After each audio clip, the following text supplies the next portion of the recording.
the 12 Days of Cheshire on the Late Show. The Late Show that happens around noon or so. And it occurs to me that this is 2/3 of the way through the show. 1/3, 2/3, 2/3. 2/3 of the way through the show, which is very nice. And I think that is all because of the Cheshire Cat. So, I think a little gratitude is in order. Yes, a little gratitude. Gratitude for the Red Sandcastle and for the many pantomimes of the past, and of course for the Cheshire Cat. But in true panto style, I will not express my gratitude. No, I will sing my feelings for you. You're welcome. I see what's happening, yeah. You're face to face with greatness unrestrained. You don't even know how to feel. I'm adorable. Well, it's nice to see that humans never change. Open your eyes, let's begin. Yes, it's really me, it's Cheshire. Breathe it in. I know it's a lot, the fur, the claws. When you're staring at the feline good. What can I say except you're welcome for the show, the pink and the clap. Hey, it's okay, you're welcome. Just an ordinary Cheshire Cat. Hey, what has to pause and store every show? When you were watching the panto, this cat, when the house was full and oversold. Who rated the actors down below? You're looking at her, yo. Oh, also I sang and I danced. You're welcome to entertain and make you laugh. Also, I always elbow, sneeze, achoo, to fill the seats after quarantine. So what can I say except you're welcome for the interviews I do on Zoom. There's no need to hooray, it's okay, you're welcome.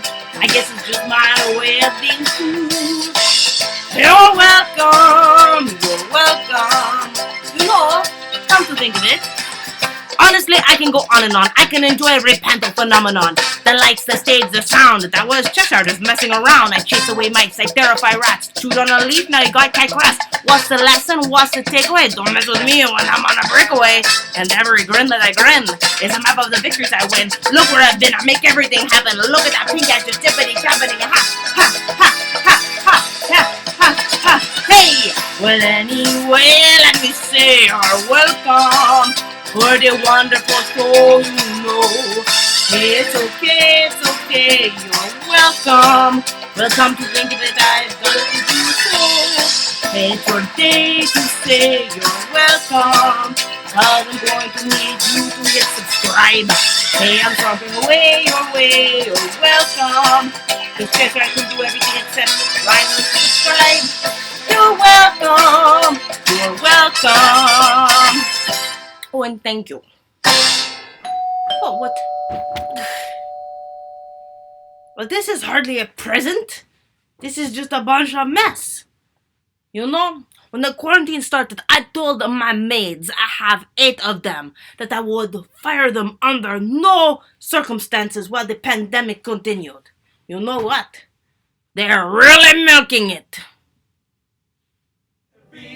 Happy with the cow, her milk a snowy sheen. Bad milk today, bad milk today. The bucket stands for more. How simple our last dawn. All right, I get it. I gotta go. Hi, everybody. I'm Rebecca Perry, and this is David Kingsmill. Hello. I had the immense pleasure of playing Princess Susie in Sleepy Beauty at the Red Sandcastle Theatre. It's important to support your community and support your local theatres. And we all love the Red Sandcastle Theatre, and I've had many wonderful Christmas memories there, whether it was being in a panto, seeing a panto, playing music in a panto. It's a lovely experience for all. So if you can, please donate. If you just look down here, there's a link that you can click, and your support would mean the world. Thanks so much. Thank you very much. And now for the interview portion of this show, your favorite, of course, we have panto player Robert. To the heart, and you're to blame. You give love a bad name. Hello, Robert. Hello, Cheshire Cat. It has been a very long time, Robert, since we've done the panto. When was that? 2015? You are in a distant land, I hear. I am in the sunny climes of Los Angeles, California. Oh, wonderful. So many sunbeams there to take a nap in. Huh? Do you nap in sunbeams often? As long as it's not at the wheel of my car. No, that would be tricky unless, you're so skilled you can nap and drive at the same time. But even then, the police don't like when you do that. Not recommended. And the panto that you were part of, the wonderful panto, do you remember what it was called? Jack and the Beanstalk Market, that's right. And who did you play in the pantomime? The mother of Jack, Mrs. Twanky. Ah, yes, the Twanky role. Honestly, cow, without a birth, marriage, or adoption certificate, you're not a member of the family. In fact, if the law didn't dictate that I care for my son until he turns 18, I'd get rid of him in a heartbeat too. Mom! A The widow. comedy role in any pantomime. It is the pièce de résistance role. She is the glue that holds the panto together. Yes. For the people that may not know, what is the Twanky character? Well, Twanky is a very over-the-top, zany lady, not usually very ladylike. I would say the opposite of ladylike. And it's generally played by a man, which I happen to be. Beanstalk Industries Incorporated. I never did understand why a tiny cottage owed its mortgage to an international conglomerate. Well, my dearly departed husband set it up that way, and I never bothered to change it. After all, it was a good rate. Optimus Prime -1. So she's very, she tends to be kind of self-centered, self-absorbed, a little vain, but not a bad person, not a villain, just maybe misunderstood. Ah, misunderstood character. Very nice. And sometimes we yell, Twanky, Twanky, when she comes on the stage too, which is very fun for everyone. Yeah, it gets people revved up every time she shows up because you never know what she's going to do. She's very unpredictable. Yes, and you are a wonderful Twanky. Wonderful. Thank you. In such a fun show. So, of course, once you have done such a powerful role like the Twanky, where did you go from there for these past years, Robert? Wow, I think being Twanky is probably the highlight of my career. Honestly, I can't. It's hard to top. I mean, once you've done the dream, where do you go? Other than maybe like a residency in Las Vegas. Twanky on the road. Twanky wishes upon a star. It's a good idea. And why did you leave Leslieville and go to Los Angeles? There's a lot of really cool creative people here, and I get to work on all kinds of interesting things. And I love the sunshine and the beach and the mountains. Yes, we are all wishing we had more sunshine, beach, and mountains. It's a little chilly there, right? It's January. It's a cold time always. Brr. PTSD from winter. I just mentioned winter and you start to shake. Tremble, just the thought of it. I remember you have another talent on top of your beautiful acting and singing and dancing. A secret talent, if you will. I'm also a lawyer. What does acting and lawyering have in common? There's a certain amount of theater in both, I guess. Although I think of them as two separate worlds. I really do. I feel like I'm a different person when I'm doing my job, my day job, and when I'm on stage. It feels like you have to act the character of a lawyer. Yeah, I mean, it's like putting on a costume and becoming a character, absolutely. You're like Superman. You take off the glasses, a lawyer, glasses, acting, or the vice versa. Do you have any New Year's resolutions for 2021? Just to be more present and patient and kind with myself and others, I would say. That's a very beautiful goal and all very achievable. Because you're very in charge of all of those elements.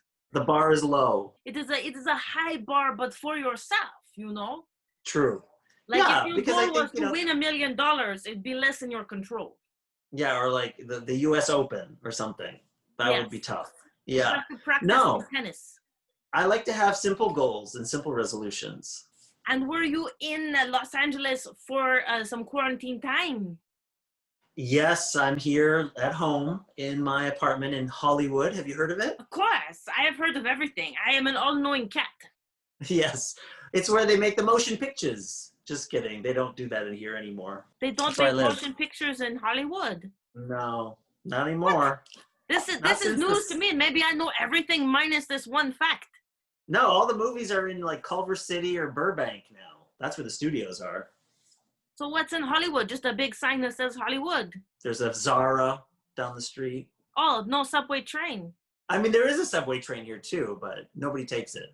Why not? It's so convenient way to get around, no? Well, it's not that convenient, unfortunately, in LA. It's kind of like Toronto. It just has like one line. Yes, well, I also have heard that they're eliminating the gas cars at some point and it will be all electric. We hope. That's what the governor has promised us. And that's why all the Tesla stocks have gone up in the pandemic. Do you think your premier will maybe do the same thing? I will call him and I will ask him. I will let you know. Do you have an in with Doug Ford? I can't imagine he would turn down the call from a Cheshire Cat. That's a gift. So let me ask you this. Is there anything like maybe a food or something that you miss from Toronto in Los Angeles? Poutine. Poutine. Poutine. I mean, they have it. You have to like look for it. They do have it. It's not as good. You don't eat poutine in Los Angeles because it is a food for when it's cold to warm you up. Summer day. Poutine. No, nobody. And I miss the fancy streetcars. I didn't really get to experience them very much. They're overrated. On the streetcar, the new ones, you also sit and you face the person. Oh, it's so too you can intimate. stare at each other. Very or at intimate. your phone or at each other. It's a very strange. Your knees touch. It's romantic sometimes, unintentionally so. Yeah, Canadians don't like that. No romance here. Keep it professional. This is what has been the great gift of the pandemic. Now you can avoid people and it's politeness. It's true. You're actually saving lives by being rude. We all secretly wish for this, and you should be careful what you wish for. Oh, Cheshire Cat, you're very wise. So if you could do one more pantomime in your lifetime, what fairy tale would you do? The Little Mermaid. You should come back and you could be the Little Mermaid. I probably would be Ursula. Hopefully theater comes back and we can do all the pantomimes and all the shows in the future. Let's hope. I will be praying for that, Cheshire Cat. Well, this brings us to the end of the interview. We're going to do a traditional panto sign-off where you put your paw on top of my paw and you say, "Go Panto!" Panto! Yay! Nice to catch up with you, Robert. Ow. Ow. Could you be a little gentler? I'm trying my best, Buttons. It's not coming out right. Next up, we have our news segment with Matt, the panto player. Over to you, Matt. Hey, Matt, the pantomime player. Okay, I'm gonna get this in. So there's this lady, and she's in a red new. Taking you to the breaking news. I know it's been a hard year for all of you out in TV land. So, Twanky Fair is gonna grant your wishes. That's right. Just shout out your wishes to me, and I'll grant them. Shout them out. Uh-huh. Mm-hmm. Oh. Keep shouting them out. I hear them. Yes. Oh, especially that one. All right. Ooh, I'm ready to transform all your wishes energy into a magical transformation that'll do something. Okay, one second. Technical issue. All of your wishes will come true in this musical number. If you like it, then you should put a wing on it. If you like it, then you should put a wing on it. Don't you say nothing, don't need on it. If you like it, then you should put a ring on it. Oh, oh, oh. Thank you. Oh, no, you're too kind. You're too kind. Mwah. Back to you, Matt. Breaking news. There's always breaking news. That's my song. I guess I'll see you next time when we're gonna have some breaking news. I've been Matt, been my player. And over now to the beautiful Linette, the panto player. Hello, and welcome to Pandemic Panto Intermission Treats. Today, we're talking about the three little pigs. We had one pig who made a house made of straw, one who had a house made of bricks, and one who used my favorite ingredient, sticks. Pretzel sticks. We're going to make chocolate-covered pretzel sticks. Let's talk about the ingredients you'll need. You'll just need 2 simple ingredients for these chocolate-covered pretzels. Chocolate and pretzels. Now the first step is to melt your chocolate in the microwave. You could also melt chocolate over a double boiler, but you do want to be careful with chocolate so that it doesn't burn or stick to the bottom of your pan too much, because that could lead to a sticky situation. Oh, looks like my chocolate's ready. Stir the chocolate together until it's blended. Then, simply dip a stick. Bon appetit!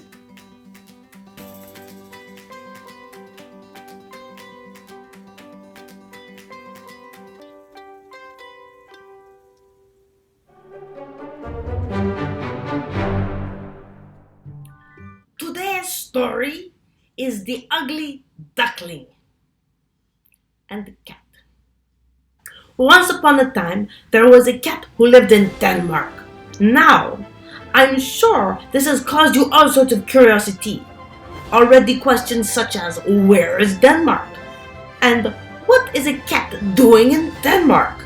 Not that Denmark doesn't have cats, but why does it have cats? So curious. For as you know, cats are originally from Egypt. This explains our love of the heat so much. For we were born to live in the desert sun. In Egypt, we were worshipped as gods and revered, and of course that is perfectly natural to us. Well, I mean, look at us. We're adorable, stately, elegant, and very beautiful. Still, like most gods, we are also very ambitious. And like any organized religion, we developed a plan for global domination. In order to dominate the globe, we had to inhabit the globe. Logical, yes? So we convinced humans that we're very useful creatures because we eliminate rodents. Therefore, they would provide us passage aboard their ships. They would welcome us and allow us to travel for free to all the vast reaches of the earth. And this is exactly what happened. So that is how this cat was in Denmark. We are everywhere. As for Denmark, it is a small country in Europe, and it is best known for the pastries that are produced there, which are known as danishes. Now, this specific cat lived on a Danish duck farm. That means a duck farm in Denmark, not a duck and Danish farm. Danishes are a pastry, not a poultry. It was a pleasant existence. Plenty of duck eggs to eat, and remarkably though, Denmark is a rather cold and damp country. This most intelligent cat found enough warm places to be comfortable and happy. Most humans find the baby ducks, called ducklings, cute. They have little fluffy yellow feathers, and they waddle around in lines following their parents. Sometimes they swim in little lines as well. Humans often gather around, delighted, gazing, struck at the little ducklings. For the poor cat stuck in the middle of a duck farm, the whole thing was disgusting. The big, ugly, waddling parents with their ugly giant yellow beaks and strange flappy feet, followed by squawking little yellow feathered balls wobbling around after them. The cat was disgusted by the entire charade. One day there was an uproar on the farm. One of the ducklings was different. It wasn't fluffy and yellow. It was, in the eyes of the humans, ugly. It had grayish-white feathers. It was large and skinny. The feathers were sparse, so it rather looked like it was going bald. The humans and the other ducks were all just mortified. They avoided this creature, and they called it the ugly duckling. So this pathetic creature was all alone. This poor ugly duckling even had an unfortunate name. He was called Eugeneson.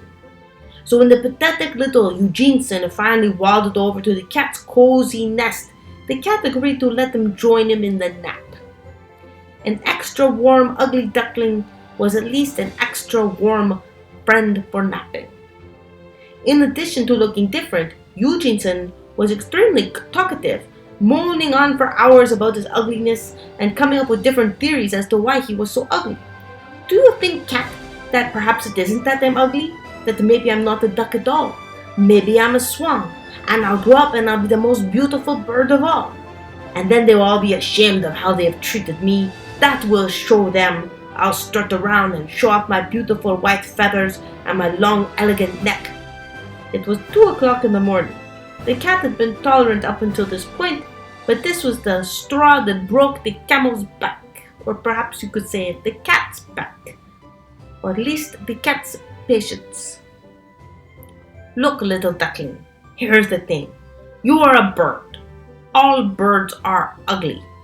Stop obsessing about what these other birds think about you. It's not like you are a beautiful, elegant cat, no matter what type of bird you are.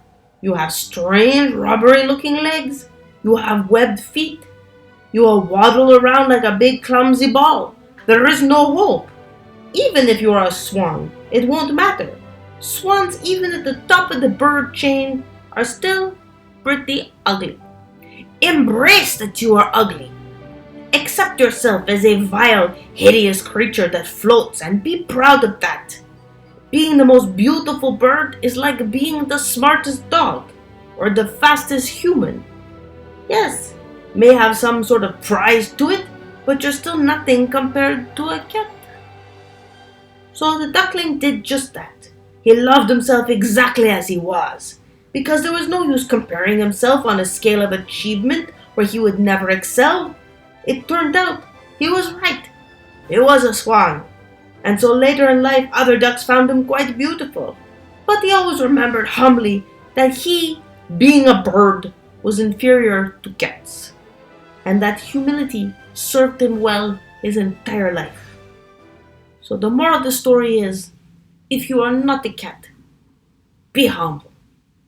And that is the end of our story time. And that is the end of episode 8. Tomorrow, episode 9. They just keep getting more fun. Have you collected all the episodes yet? If you have not, go back, watch them, and come forward tomorrow.